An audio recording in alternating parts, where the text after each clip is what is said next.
The second round of the Stanley Cup playoffs is heating up and getting more intense, and the coaching carousel keeps spinning. We're going to have that and a whole lot more coming up on this week's NHL Squad Show. You are talking puck with the NHL Squad Show, sponsored by Game Time. From the Oilers to the Stars, Golden Knights, and the Panthers, the Rangers, Avalanche, and yes, even the Maple Leafs. The Locked On Podcast Network brings together all its local experts to provide the scoops, breakdowns, and comprehensive looks at all the NHL, with plenty of trash talk to go with it. Don't miss the hard hits and glove-dropping hot takes on the Locked On NHL Squad Show. It's time to drop the puck. Gil Martin here, and welcome to the NHL Squad. Sit back, grab your favorite beverage, and join us as we get you ready for another wild week across the National Hockey League. We are part of the Locked On Podcast Network, your team every day. Today's episode is brought to you by Game Time. Download the Game Time app, create an account, and use code LOCKEDONNHL for $20 off your first purchase. I'm Gil Martin from Locked On Islanders. I am joined today by our distinguished panel, Tom Callahan of Locked On Mammoth now. We have an official name. Shukri Wrights of Locked On NHL Game Night, and Kyle Kjer of Locked On Ducks. And gentlemen, I want to start us off with this. We're midway through the second round of the playoffs right now. What has been the biggest surprise to you so far in the two rounds that we've been through in these Stanley Cup playoffs? Everybody was going to jump in there. Okay, I'll go ahead. I was just like, wait, just wait patiently. Go ahead, Tom. So, you know what? I've got to say, honestly, for me, and this is going to sound weird, but it is Dallas. And the reason Dallas is so big for me is because I felt like Dallas had a lot of question marks hanging over them coming in. They were on the absolute worst stretch of any team entering the playoffs. And so it's natural to wonder, hey, are they going to pull themselves out of the funk, especially against a really difficult Colorado team? Somehow Colorado was the thing that started their engine.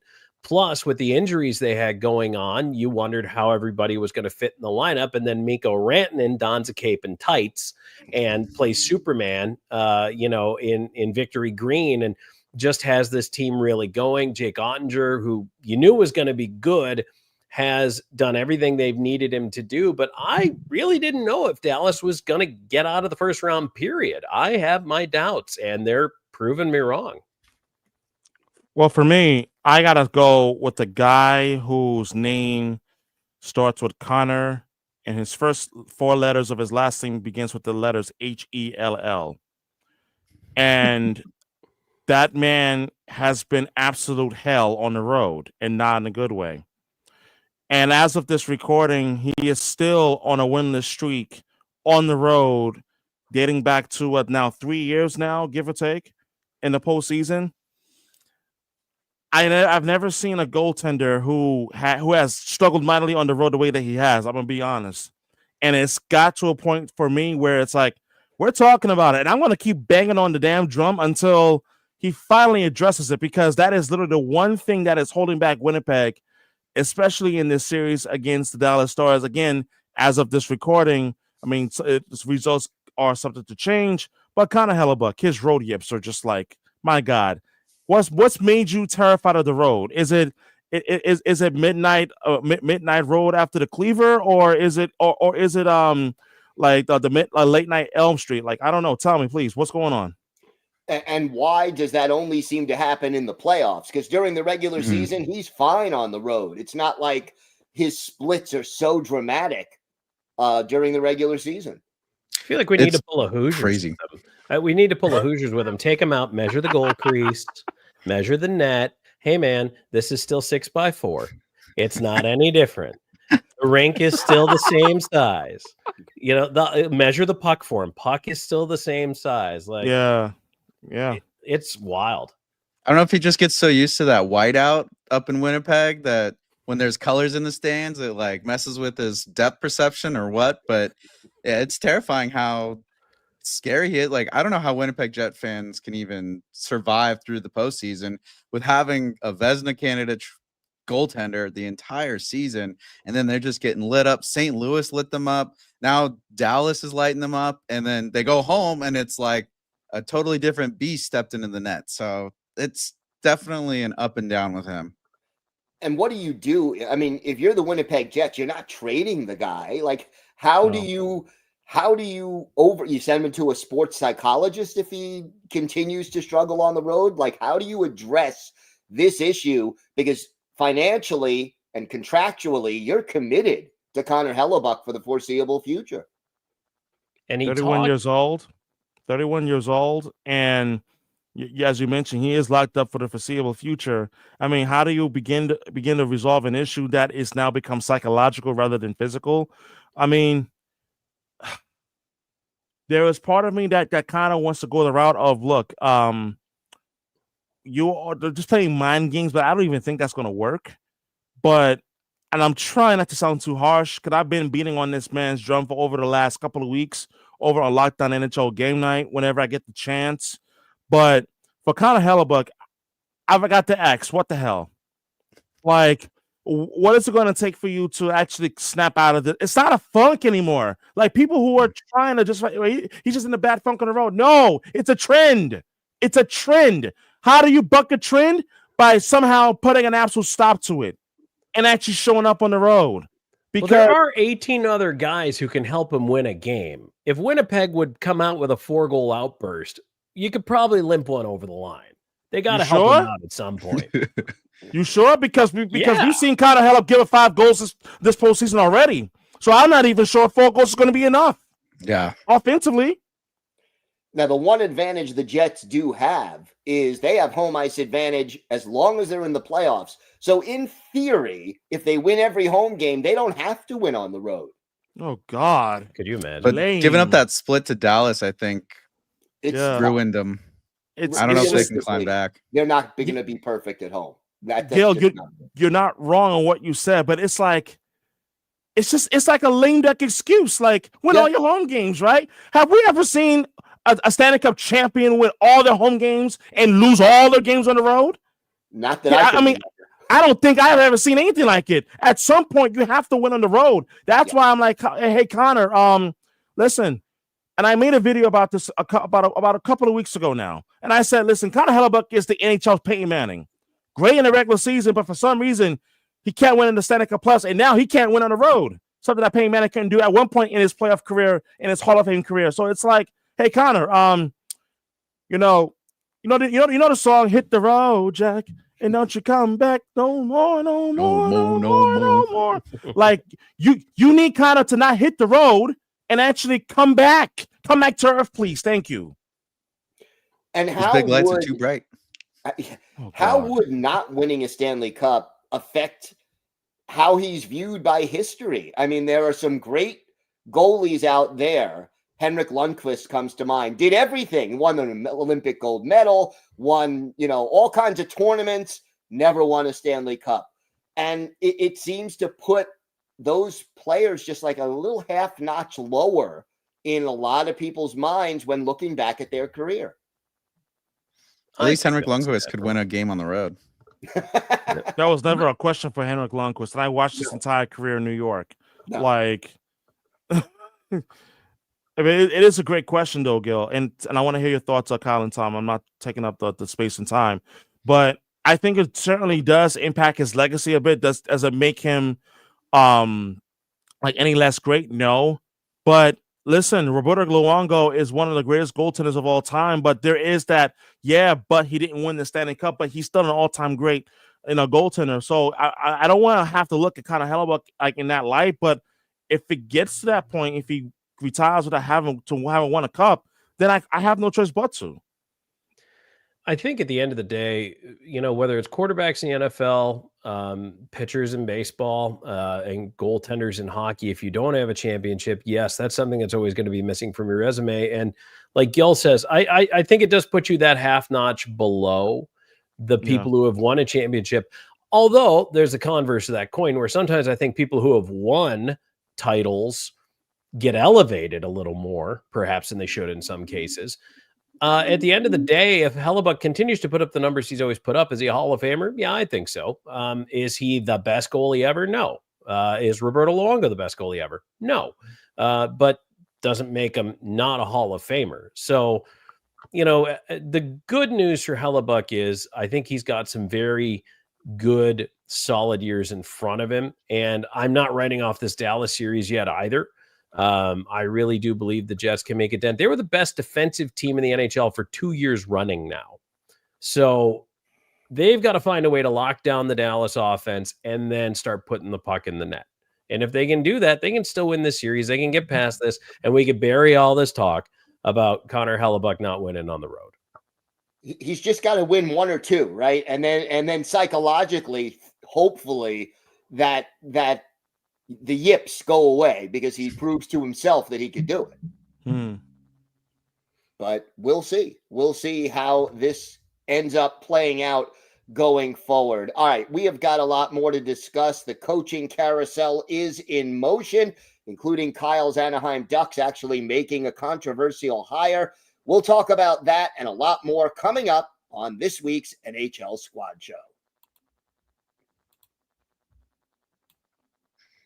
Today's episode is brought to you by your friends at FanDuel. The NBA playoffs are in full swing, and every night delivers highlight-worthy performances, major momentum shifts, and can't-miss moments. Whether it's a game-winning shot or a breakout player, there's never been a better time to get in the action. FanDuel makes it easy to stay in the game before tip-off and live with player props, performance trends, and same-game parlays. Fans have more ways than ever to play smart and win big. What would it look like to combine live prop bets mid-game based on how the action unfolds? If you've got a read on who's heating up, why not back it up with a same-game parlay? How can a $200 bonus in bets add to the excitement if your first $5 bet hits? Well, if you're new to FanDuel, this is the perfect time to sign up. Head to FanDuel.com and place your first $5 bet. If it wins, you'll get $200 in bonus bets. That's FanDuel.com. Make every moment more with FanDuel, official sports betting partner of the NBA.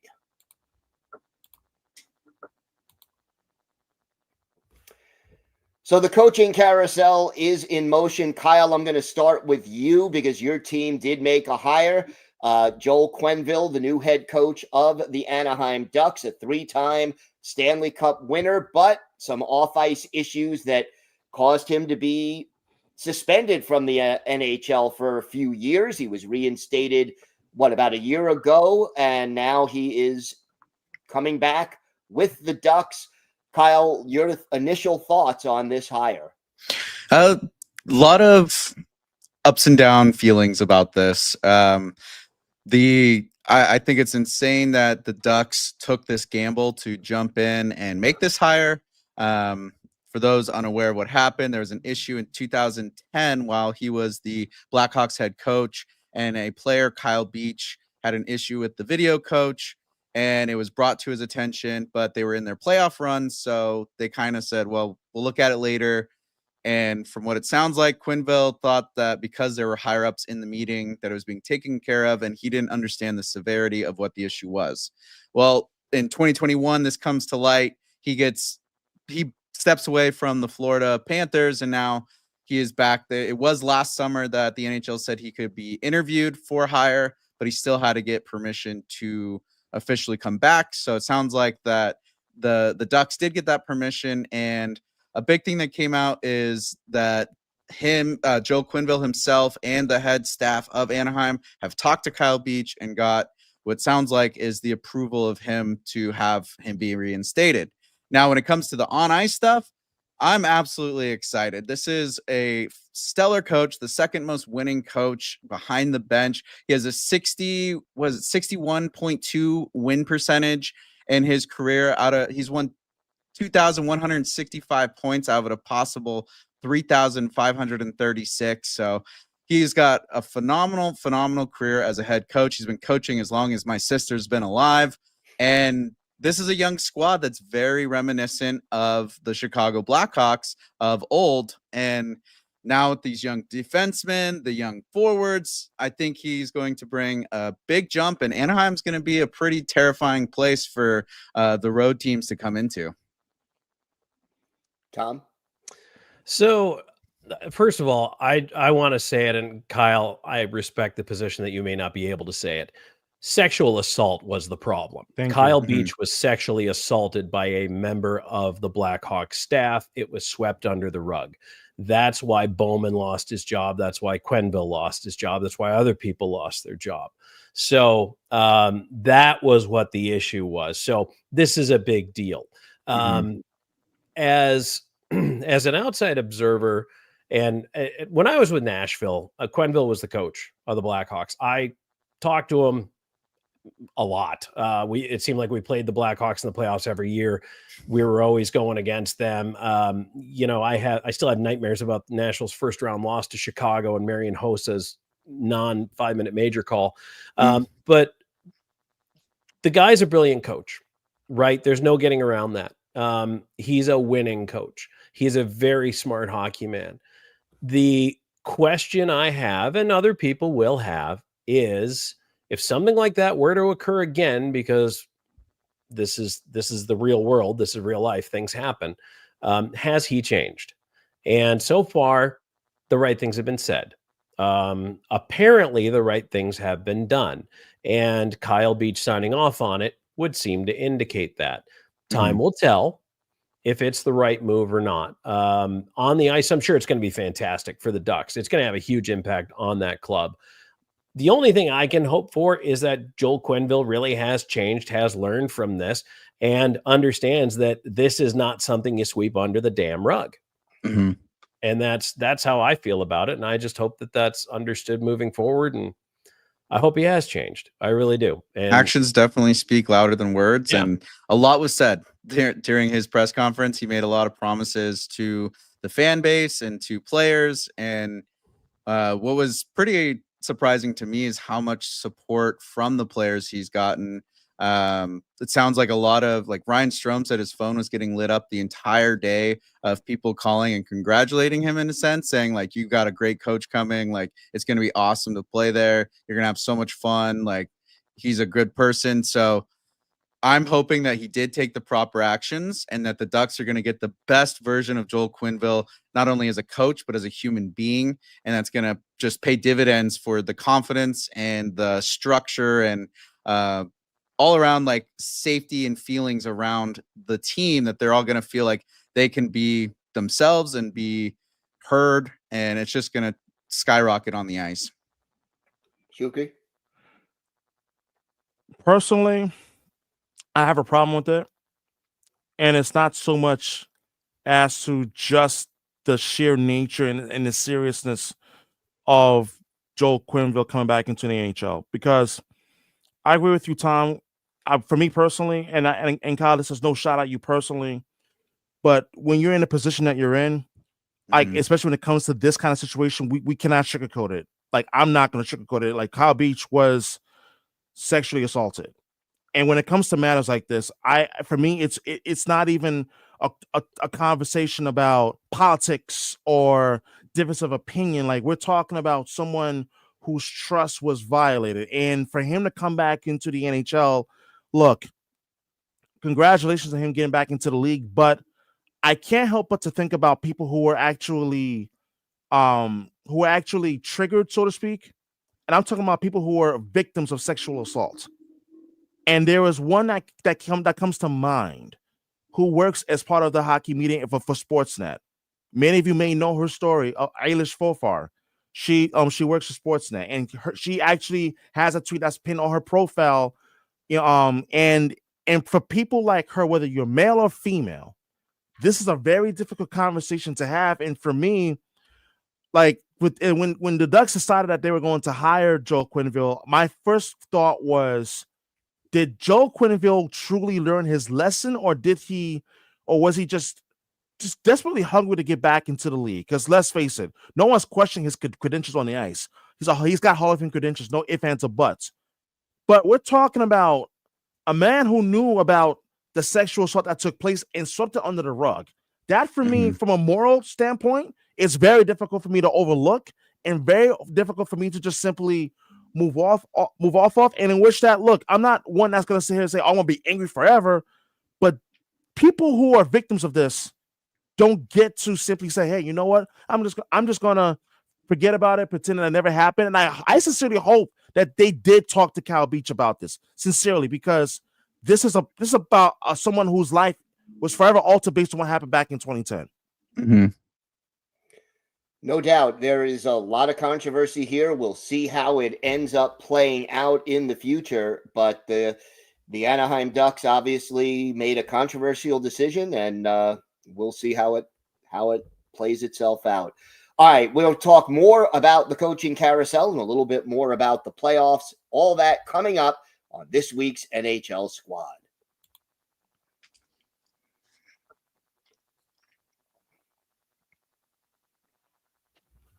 So, got to ask about some other coaching candidates, and one of the hot candidates out there right now, Rick Tocchet. Shukri, let's start with you because I know that your Bruins are kind of rumored to be interested.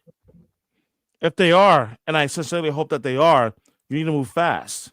Don't sit around, flirt with the man like you're flirting with someone that you're interested in at the bar or a restaurant or out somewhere. Make a move.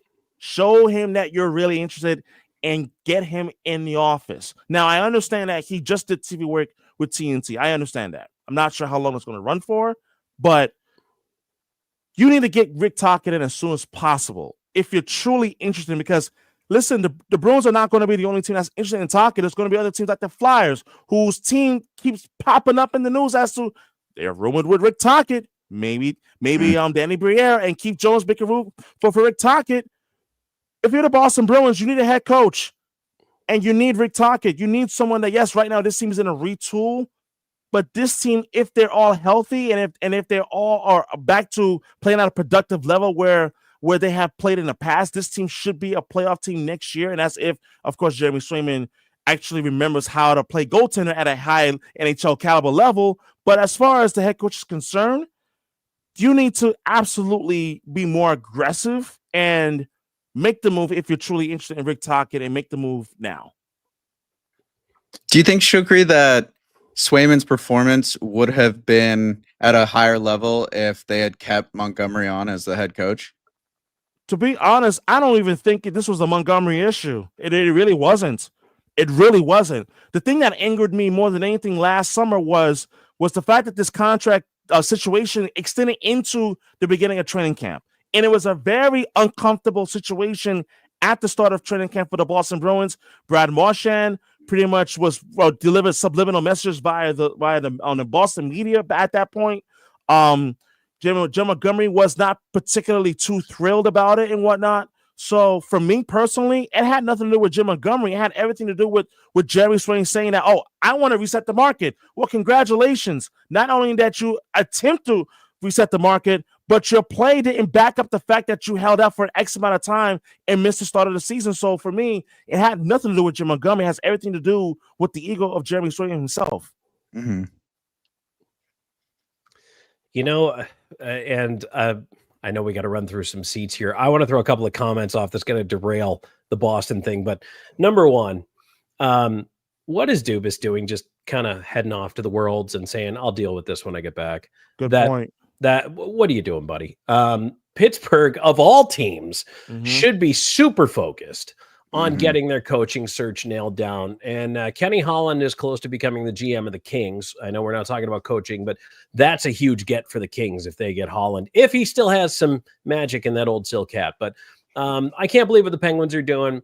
I think the Flyers are almost reactively waiting to see who Tocchet picks before they get somebody. And I agree with Shukri. If you're Boston and this is your guy, slide a piece of paper across the desk at him and get him to sign it. Would be a good detail. Getting back to the playoffs real quick. Anybody surprised at the Capitals' struggles in round two, and in particular that Alexander Ovechkin has been relatively quiet? I know he scored a goal in their last game, but he's been quiet in round two. No. I'm not, because listen, if anything else, and I talked about it on the last episode of and it like on NHL Game that I was on, that Carolina's system is predicated on shutting down really good offensive players who are impact players. And you've seen this time and time again, like, look, you got to give credit where it's due. The job that Jacob Slavin has done, outstanding. The job that Seth Jarvis has done in terms of the defensive side of the puck, outstanding. The job that Brent Burns has done in this series, outstanding. Like, you got to give credit to the system that Brad Brindamore has instituted, and guys who have been playing that system for a while. You're seeing it shut down a really good Washington Capitol team that, listen, let's face it. Yes, Alex Ovechkin has struggled offensively up until game number 4 where he did score. Yes, Connor McMichael has not been much of a factor in this series. Neither has Dylan Strome. Neither has Tom Wilson. Oh yeah, Tom Wilson maybe in game 2, but that's it. So I think the credit has to be given where it's due, and I think you got to give the credit to Rob Brindamore and the way that the guys are playing, especially like the forward group, but it's starting with the blue line. You have not mentioned Frederik Andersen. Oh, he's been phenomenal. He's been absolutely phenomenal. Yeah, he really has. I said out of all the series, I feel like this is probably the biggest goalie battle right now between all the series that's still active.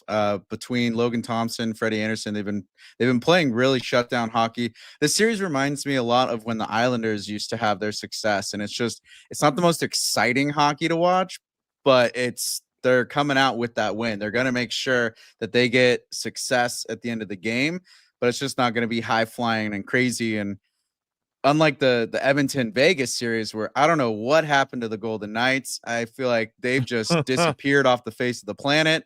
And the Oilers are terrifying right now. Like with McDavid and Draisaitl going, but then Corey Perry, all the depth that has been scoring for Edmonton, that is.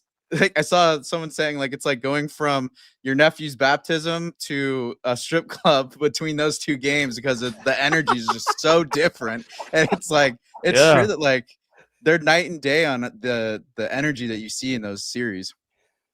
That's Tom kind of a wanted wild a comparison. Yeah, that really is. I mean, that's a heck of an analogy. Tom, I wanted to ask you, in your opinion, is there something different about this Toronto team this year that, they've had so much regular season success, come up short in the playoffs so many times? Do you see something different about the Maple Leafs this year that leads you to believe maybe this is the year for them? I felt like they were better set in net than they have been in several years. And Stolarz just kind of stepped into the spotlight and said, all right, this is my net. Now he's hurt. That doesn't help. Austin Matthews not scoring right now doesn't help. They need scoring if they're going to get into round 3, because all of a sudden the Panthers have figured out they're the Panthers. And in that by the time folks see this, it's going to be 2 games ago. But playoff Bob is back. And when he made that glove save on Matthews, and I think, I'll be honest with you, I think Matthews is hurt. I've been hearing a lot of scuttlebutt from the folks I've been talking to. He's not 100%. We won't know what it is till after the playoffs, but he's got to find a way to start scoring. They need to get everybody involved in the offense here. Are they good enough to win the cup this year? On paper, yes, if healthy. But right now they're struggling. And Florida, they have their chip back on their shoulder now. And that should worry everyone left in the playoffs. I agree because on Tom's point, and I'm gonna add to your point now, Tom, because the turning point. You see, I've always been a believer that in specific moments in sports that you could actually point to and say, this actually was the defining moment right here, right now. Toronto's up 3-1 in game number 3, and then all of a sudden, click. Florida became Florida again, and they haven't looked back. And I think the biggest question for the Maple Leafs right now is not just as it pertains to Austin Matthews and his ability to score. What are they going to do in terms of an answer in regards to Florida's physicality? Because what they're doing is flicking the puck in the air and dumping it deep and having Toronto's forwards go chase the puck. And what they're doing is they're pounding everything in sight. This is Florida Panthers hockey. And the Maple Leafs, I got bad news. They haven't had an answer. And Max Domi, listen, that was a real moronic move, what he did to end game number 4. But that's not going to win you the series. The Panthers, all they worry about is getting the 4 wins and advancing to the conference finals. And that's something that the Maple Leafs are going to have to figure out in terms of matching, or at least having an answer to Florida's physicality and forechecking. Can we agree on one thing real quick, though? $5,000 is the maximum fine. That's like, for an NHL player, that's like pennies. Yeah, it's like Yeah. a $2 fine for the rest of us. They've got to be doing something to increase the impact of those fines. Yeah. Well, it's like you really want to mess with a player, take him out of the lineup. And I feel like that's what speaks more volumes to players than just giving them a cash penalty that they're not even going to really be focused on. But if you take them out of the lineup, that stress, the anxiety of not helping your team, like that's where it picks up. And someone who hasn't been helping their team is Mitch Marner. And I don't know where he goes in the second round, but he's just kind of dried up at the well. And then you got on the other side, someone took up their protein shaker and added their anti-leaf potion, and that's Brad Marchand. He is back doing what he does best when it comes to playing against the Maple Leafs. Well, let's see if he can market that potion, but for future reference. But yeah, good point with that. Well, I want to thank everyone for making the Squad Show your first listen today. For your second listen, check out the all-new Locked On NHL Game Night. Every game, every night until a Stanley Cup champion is crowned. Get local analysis on a national scale. You could find NHL Game Night on Locked On NHL on YouTube or wherever you listen to podcasts. It's part of the Locked On Podcast Network, your team every day. I want to thank Tom Callahan, Shukri Wrights, and Kjer for joining me today. It's been a pleasure, gentlemen, to talk a little hockey with you, and we'll be back next week to do it all over again. I'm Gil Martin. Have a great day, everyone, and thanks for listening to and watching the Locked On NHL Squad Show.